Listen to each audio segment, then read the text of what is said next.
and thanks for tuning in. For the Looking Back series, I'm Marianne Pleva. Our guest today, Devin Carney, grew up in Old Saybrook and is a member of the Connecticut General Assembly. He represents the towns of Lyme, Old Saybrook, and Westbrook. But not to worry, we won't be talking politics this morning. Devin is here to discuss the amazing life of his famous grandfather, Art Carney.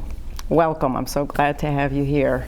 Thank you, Marianne. It's great to be here, and I look forward to a wonderful conversation. Okay.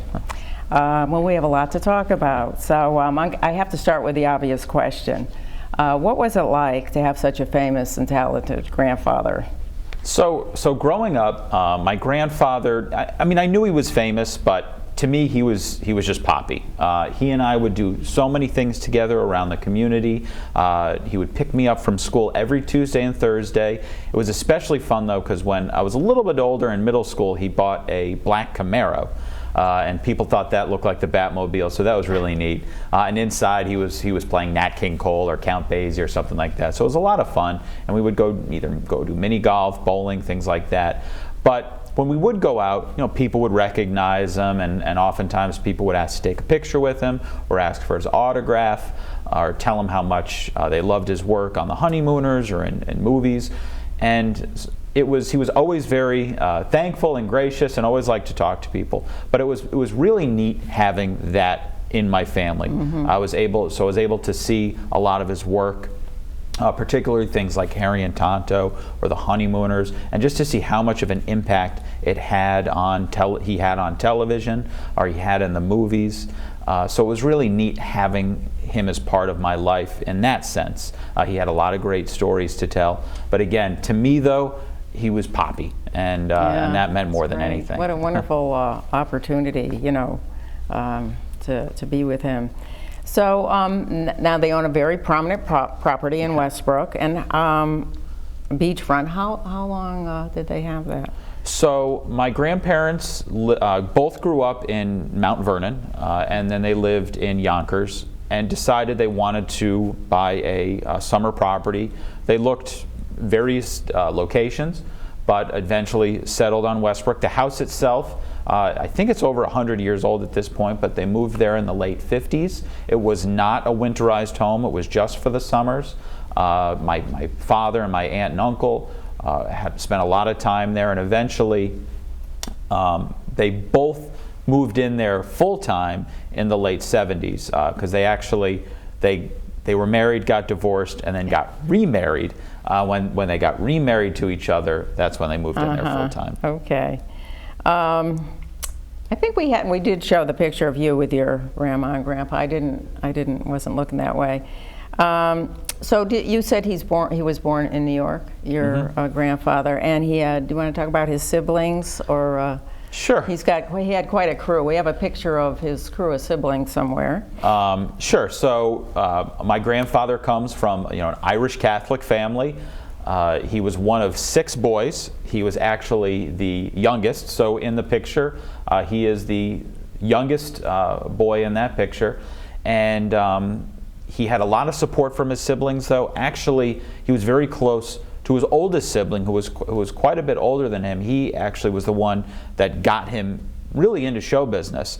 On the radio, as part of variety shows, things like that. He can thank his older brother for that. He had another brother, that was Jack. He had another brother named Fred, who was also in show business. He wasn't, he had a lot of little bit parts, nothing major, but he was in show business as well. But my grandfather was very close with some of his siblings. One of them, his brother Ned, actually lived in Madison. He was a dentist, so he saw him a lot. And my grandfather was the second to last one to pass away. My Uncle Fred was the last one. He passed away a couple years after my grandfather. But it was definitely brought an interesting perspective to his life, being one of 6 boys living in Mount Vernon in an Irish Catholic family. Now his dad was what? Did he own a newspaper? would-be great-grandfather. Yeah. And the mother, she was pretty talented too, wasn't she was talented. She was a musician, but when she started having children, she kind of focused on that aspect, being a mother and homemaker. But she was a very talented musician, so there was a lot of talent that went around my grandfather's life. So I think that definitely he got some good genes with that. Like I said, he had a couple of brothers in show business. His mother was very talented. Right. And being the youngest, I mean, I read that the youngest always is like the clown, right? So he had to entertain everybody, keep everybody. I don't know if that's true, but in his case, it may have been. Although we know that he did more than comedy. Yeah. So what about high school? Where did he go to school? So he went to high school in Mount Vernon. He was not a good student. He would always tell me that growing up. He was probably a straight C student, who knows. But that was not his strong suit. But he did meet my grandmother there. It was actually kind of an interesting story. She ran for a public office, I think vice president of the class or president of the class. And I guess back then, or there at least, what they did was you had to choose someone to give a campaign speech for you. So she chose him for his natural ability to give a talk or to give a speech, and that was the beginning of it. And from there on, they started to go together, and the rest is, as they say, is history. But you can definitely thank Mount Vernon High School for bringing my grandparents together. And so 1940, I guess, they got married. So they're pretty young. And did they remain in New York, or they did, right? So they did for quite a period of time.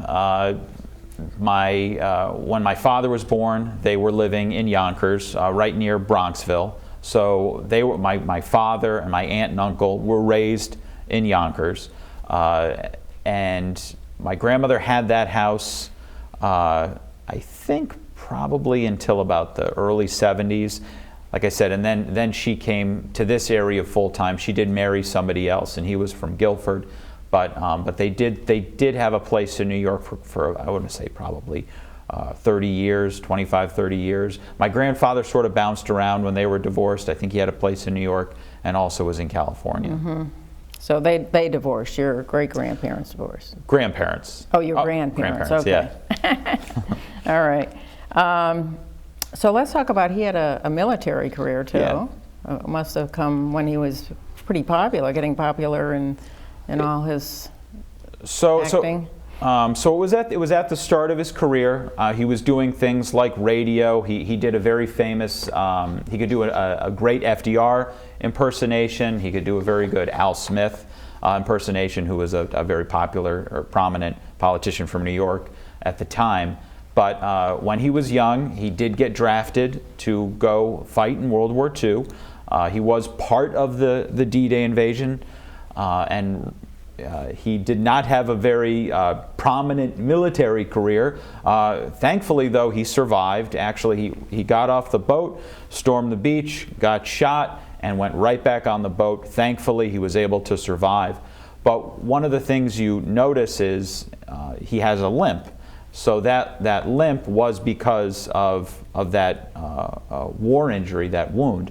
And he was in hospital for about a year, getting rehabilitated, but he did get a Purple Heart, and he never really spoke too much about his experience in the military to me, but he is definitely a veteran and a war hero, and I'm just thankful that he was able to come back safe and sound and grow into the prominent entertainer that he did grow into. There's a photo of the Purple Heart. Because the real one is with your uncle, I think, right? Somewhere else. It's with me. Oh, okay. I have his Purple Heart. Okay. So your grandparents had 3 children, and your dad, Paul, was the youngest, and he also was extremely talented. A lot of talent in the family. So could you talk a little bit about him? Sure. My father was an extremely talented pianist and songwriter.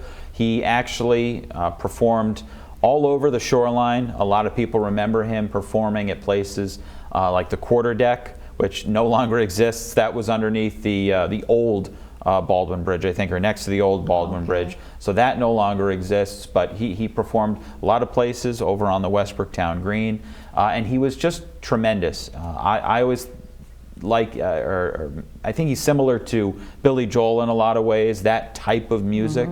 And he did put out an album years ago, but he never really wanted to go much further than that. He liked performing around here. He had a fan club, and it was, I fortunately was able to see him when I was a little kid. He stopped performing in the way he was performing probably when I was 6 or 7 years old, but just so extremely talented.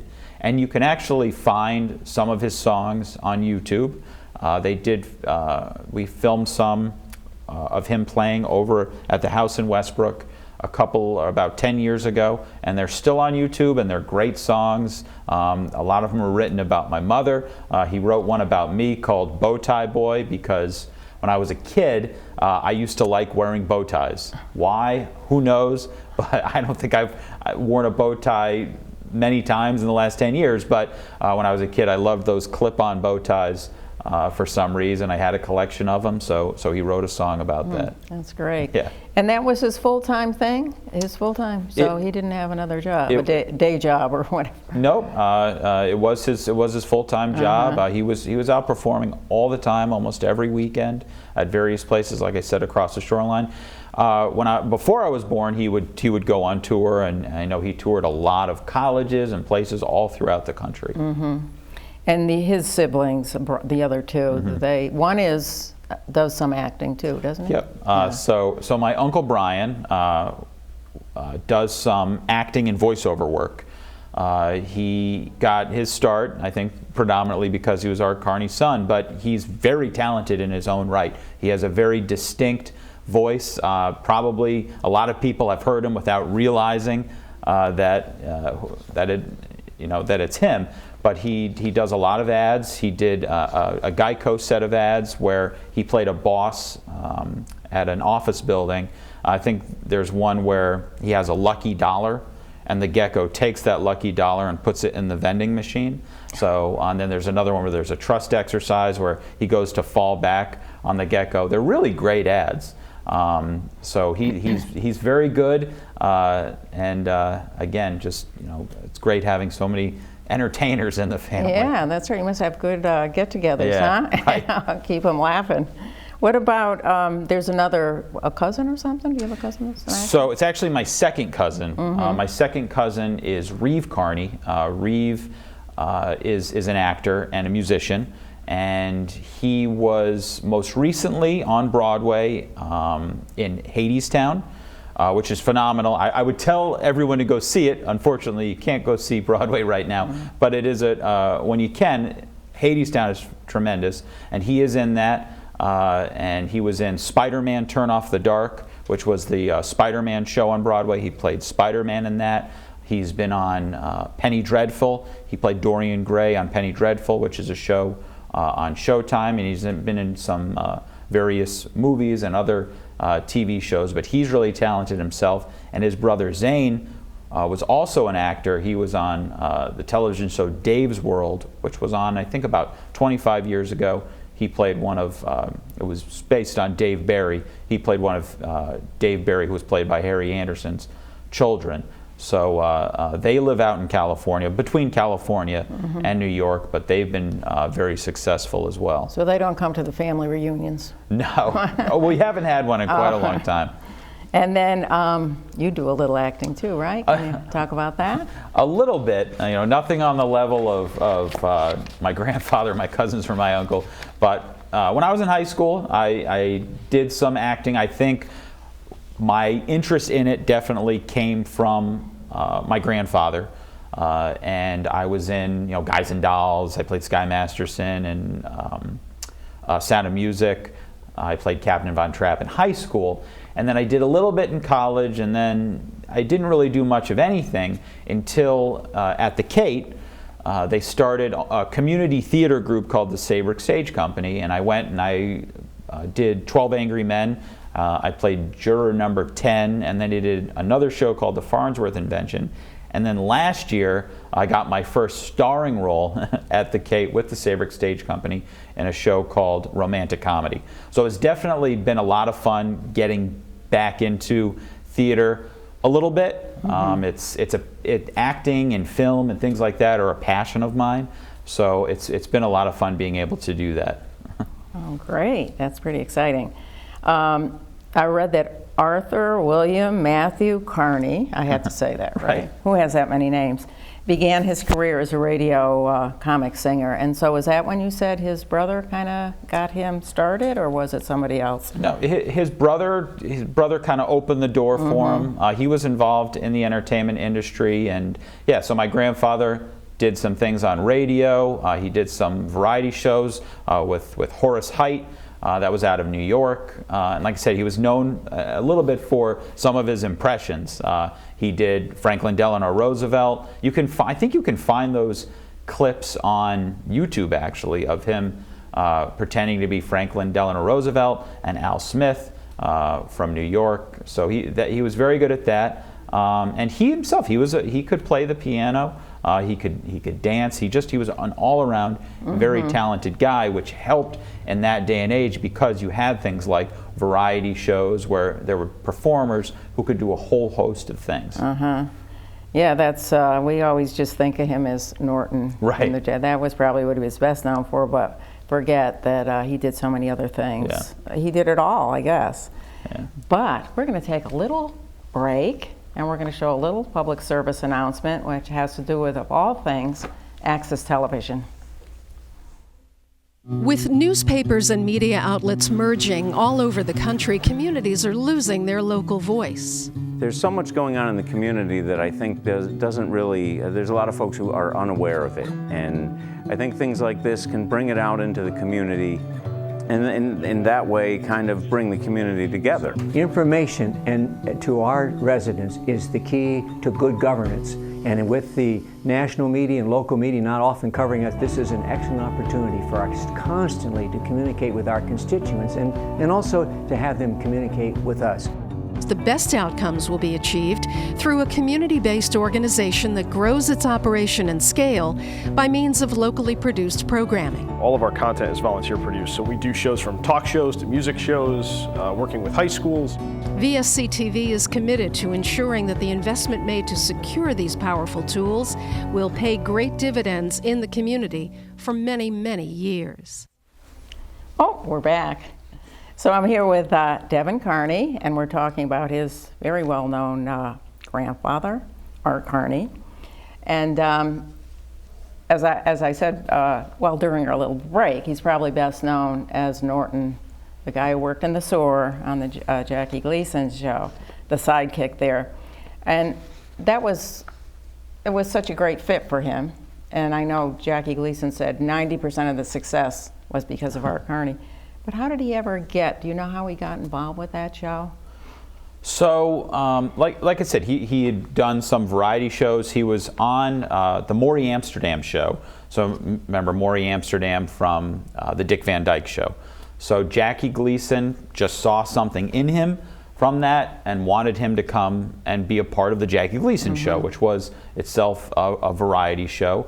And he played various roles on that. There's a lot of funny clips outside of the Honeymooners with my grandfather, and he plays a waiter. That's a funny one. He had a bunch of different characters. And when they started the Honeymooners as a part of the Jackie Gleason show, I think it's the first, I can't remember which episode it is, but Ed Norton is very different when they first introduce him, and then he eventually evolves into the Ed Norton everybody knows, and it became its own half-hour show. But it's really started, though, as my grandfather was kind of working his way through different shows in New York and the Maury Amsterdam show, and Jackie Gleason just saw the talent and saw that he wanted him to be part of the Jackie Gleason show. Yeah, it was so much fun. It's fun now to watch because I have the same set. We brought these things that we could see, the same set, the Honeymooners, Twilight Zone, because he was in just one Twilight Zone. And there's a little doll over there of him. He looks like a little doll. And there's a photo here that from your home, right? From my house. Yeah, because Yeah. we have other phone. So what was the relationship with Jackie? Was it as good as it was on screen? It was. A lot of people would ask my grandfather that. A lot of people ask me that. It really was more of a business relationship. They were not, as far as I know, they really weren't friends outside of the show. It was really a business relationship. My grandfather worked for Jackie Gleason. Jackie Gleason respected him and liked him, but it really didn't go beyond that. They worked extremely well together, and I think then kind of went their separate ways. They did do other work later on after the Jackie Gleason show and the Honeymooners went off the air. But when my grandfather tells me about celebrities he was close to or friends with, Jackie Gleason's not on that list in the sense that he'd pick up the phone and call them and they had that type of relationship. So. But the women, did he remain pretty friendly? He was very close with Audrey Meadows, who played Alice. So they had more of a relationship. They stayed in touch after the show was over, and they would send each other things. So they really, really got along. And Audrey Meadows really had an affinity for my grandfather, so that was really neat. And she was a wonderful person. She was a very lovely person. Great. Well, we just happen to have a little clip here of the Honeymooners, so we're going to take a little look at that before we continue.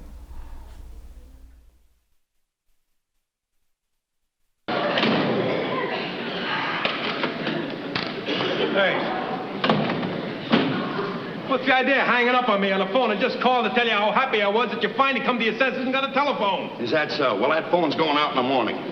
Look, I know a phone is a necessity, but you don't know Alice like I know Alice.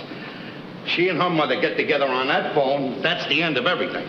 If her mother caught a cold, she'd be on that phone 20 times a day just to say gesundheit. First thing you know, the neighbors find out I got a phone call, but they start coming in here, sponging on me. Can I call this one up? Can I call that one up? Hey, Ralph, that reminds me, can I use your phone? Didn't you just hear what I said? Just one call. Is it an important call? Look, would I ask you if it wasn't important? Go ahead, but make it short. Thank you.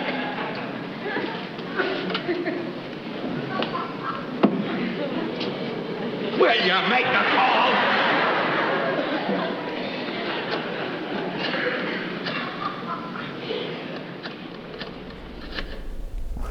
That's great. That was really great. They should have more fun shows like that on now. So how many shows were created and how long did it last? So the Honeymooners, there's two different sets of Honeymooners episodes in terms of the traditional Honeymooners. There's the 39 classic episodes, which are the more famous ones that most people have seen. That show was its own half-hour show. Then there's what's called 75 lost episodes. And what those are Honeymooners episodes that were technically part of the Jackie Gleason show. Because like I said, the Honeymooners started out as a skit on the Jackie Gleason variety show. After that, they did several iterations. They did a colored Honeymooners in color. That did not last very long. There was also one about, it was more of a special, where there was another one where there was a musical Honeymooners. Again, it was Jackie Gleason, my grandfather. The two women, though, I think those actresses changed, Alice and Trixie, for those later ones. But there were the classic 39, though, are the ones that everybody are the ones that most people have seen. Okay, great. Yeah, we have some photos of some of the Gleason, some still photos, but so as we said, he wasn't just a comic. In 1974, he won an Academy Award for the Best Actor in Harry and Tonto, that film. And is that why his star is on the Hollywood Walk of Fame? I think it's for a variety of reasons. He did a lot of acting in different mediums, from film to television to the stage. He had some albums. So I think it was really a response to his career as a whole. Certainly the Oscar win helped pad his resume for his career and probably helped get that star on the Walk of Fame. I was in LA probably for the first time about 11 years ago, and I went on Hollywood Boulevard to find it, and I did find it. I think it was, at that time, it was right near where a Scientology building is. There's a couple of those on Hollywood Boulevard. But it was really neat to see it. It was really neat to see the other names too, but I took a picture of it, and it just felt, gave me such a sense of pride. Yeah, it must have been great. Now there is a photo. It's not actually the Harry and Tonto movie, but I got that in the Westbrook Library. And I guess there it is. They did a fundraiser a few years back. And I did want to mention that the library has an extensive exhibit. And there's even we have a picture of that for later. But it was done by a woman, Shirley Lusk, and she did it with your grandmother, Jean Carney, she told me. So she said she had a wonderful time getting to know her. So that was a fundraiser, and then I guess it helped, fund some of the library when they redid things there. So, okay, you told me that you told me when he bought the Westbrook house, but it's still in the family? Yes. Okay, Yeah. and okay. So it's still in the family. It's owned by myself, my sister, my cousins, and my uncle. We share it as a family. We use it together as a family. We do rent it out in the summertime to folks who want to get away on the beach. It is, there's nothing beats the beaches around here, and there's a lot of space. So we love it, though. It brings back so many memories of both my grandfather and my grandmother, and holidays together and laughter together. So it really is a special place, and there's so much history. It's an older house. There's been, some renovations made, but the structure that was there 100 years ago is still very much in the house, which makes it really neat. Yeah, 1880, I think. Yeah. Still. Yeah, it really is a pretty place, like a cottage should be, not. Right. So was he ever friendly with the other famous Connecticutite, Katherine Hepburn? So he wasn't, but I do have an interesting story about Katherine Hepburn and my grandfather. So Katherine Hepburn was a very private person. She liked to go to waltz. She liked to go around Old Saybrook, but she was a very private person. My grandfather, to a degree, was himself very reserved. So one day, my grandmother was out, and she happened to see Katherine Hepburn. So Katherine Hepburn then sent a note to my grandparents, and it said, I'd love to have you both over for dinner. And my grandfather said, nah, I don't think she'd want to be bothered. And that was that. Oh, and my grandmother was so disappointed. She would have loved to have sat down. I mean, who wouldn't have wanted to sit down to dinner with arguably the greatest actress in American history? That's true. So like I said, they knew of one another, but yeah. I would have gone just to sit in the house. Just to sit in the house, right? Right. I think it would have been definitely a very neat experience. Right. Huh. Well, that's too bad. Yeah. And so tell me a little bit more about your involvement with the Kate. Sure. So I'm on the board of the Katherine Hepburn Cultural Arts Center. I've been on the board for I think it's about 4 or 5 years now.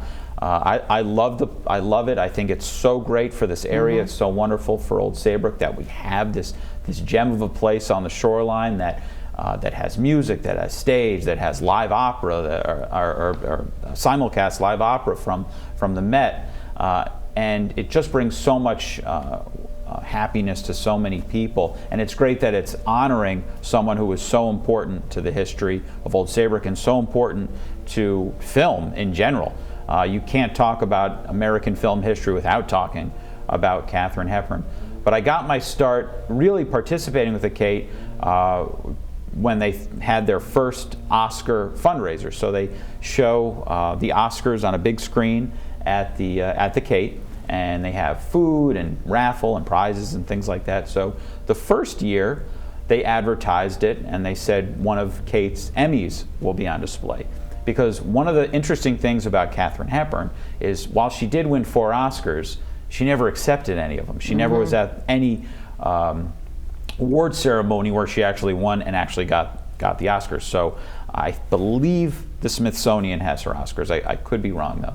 So I thought, well, I can get an Oscar, a real Oscar, to bring there. My uncle has my grandfather's Oscar for Harry and Tonto, so I borrowed it from him, and now it's been a tradition that every year I'm one of the MCs for the Oscar night, and I always bring my grandfather's Oscar, and people just love it. It's actually starting to get a little worn out where you hold it, because so many people have held it, but it really makes the night special, and it's a lot heavier than people think. One of the things I always tell people when they go to hold it is just, hold it from the base too, because it's much heavier than you'd anticipate it to be. That's interesting, and it's a good spot for it. But the Kate, if you could refresh my memory, because wasn't the Kate the town hall? Was it first the Kate, an opera house, or what? I believe years ago it was an entertainment venue, and then yes, it was town hall for quite a long time. When I was growing up in Old Saybrook, that was where the town hall was, and then the town hall moved to where the middle school was, the old middle school was. So they thought, what can we do with this building? And some wise people thought, let's put a theater there, and they put a committee together. Ann Nyberg, from the news, was very integral to that, and a lot of people in Old Saybrook, the former first selectman, Mike Pace, really integral in getting it off the ground and getting it where it is today. And it really, it started off, people were a little bit unsure of it, and it's just built and built and built and built and built, and it's been so successful, and the community support has been wonderful, and I'm so proud to be a part of something that really is unique to the area, and really provides so much art and culture to the area, and happiness to so many people. Yes, wonderful addition. Yeah. So did Art ever actually retire? Was he always just sitting around on the beach doing nothing, or? So when I was growing up, he really wasn't doing a ton of acting. He would do an occasional commercial. He did these Coca-Cola commercials with Brian Bonsall, who was the youngest kid on Family Ties. He did those commercials, and he did some television movies, and guest starred on a couple of TV shows. The last movie I remember him, I think he did, was Last Action Hero, which was in 1993 with Arnold Schwarzenegger. He had a very small part in that, but he really, after that, he didn't do a whole lot. He did, I think, a couple commercials for TV Land, which was the Nick at Night spinoff. But he pretty much retired. He enjoyed being in Westbrook. He enjoyed going, being with my grandmother. He had a little routine, and he didn't want to really act much anymore. He was offered roles. He was offered to play Brooks in the Shawshank Redemption, which James Whitmore eventually actually ended up playing. And he said to my grandmother, "I'd do it if they filmed it in Westbrook, Connecticut." So that was kind of where he was in his life. He was done. He had a good run. Yeah, I should have asked you this before, but did your aunt and your and your father, did they go to the Westbrook schools? Were they living there at that? No. No. Okay. They went to high school in New York. In New York. Yeah. Okay. Yeah. Did he have a red Corvette? Somebody said he had a red Corvette when he was retired. I know he had a white car. I think he had a white Corvette. He may have had a red Corvette too. I don't know. He had a lot of. He liked sports cars, so he may have. When I was growing up, he had a black Camaro though. Yeah. So that was pretty neat, and I think I said earlier, people would call it the Batmobile. Right. Yeah. And I understand his neighbors called him Mr. C. Is that yeah. right? I think a lot of people called him Mr. C. Yeah. It must have been, it's such a nice spot where he is. So I'm glad that he had that time. So I know you touched on this before, but if you could just talk about this again. He was married to your grandmother for 20-something years, 24 years, and then what happened? So they ended up getting a divorce, and my grandfather ended up remarrying, and my grandmother also remarried. He remarried a woman named Barbara. They were married, I want to say 9 years. Actually, when he won the Oscar for Harry and Tonto, she is the woman with him in the video.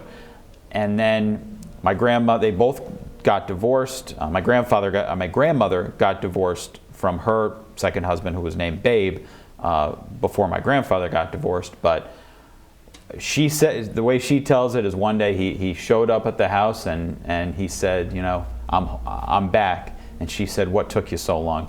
So then, That's great. So yeah, there they are. Yeah. Huh? And they got remarried, and they were together until my grandfather passed So away. another 25 years or something. So About a long 25 time. years, yeah. A long time.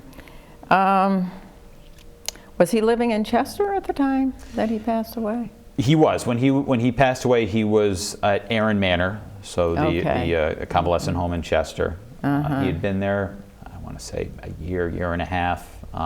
So that is where he passed away. And now he's at Riverview Cemetery. I think we have a photo of that.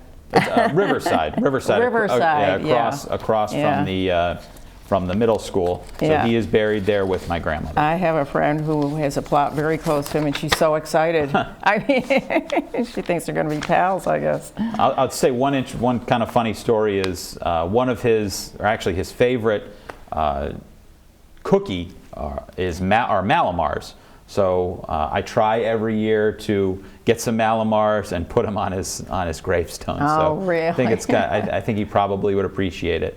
So my Okay. grandmother always had those for him in the winter time. She said they wouldn't sell them in the summer because they melted, but he loved those more than anything, I think. Well, that's great. If I walk in there, I'm going to have to look for those candies or cookies, whatever.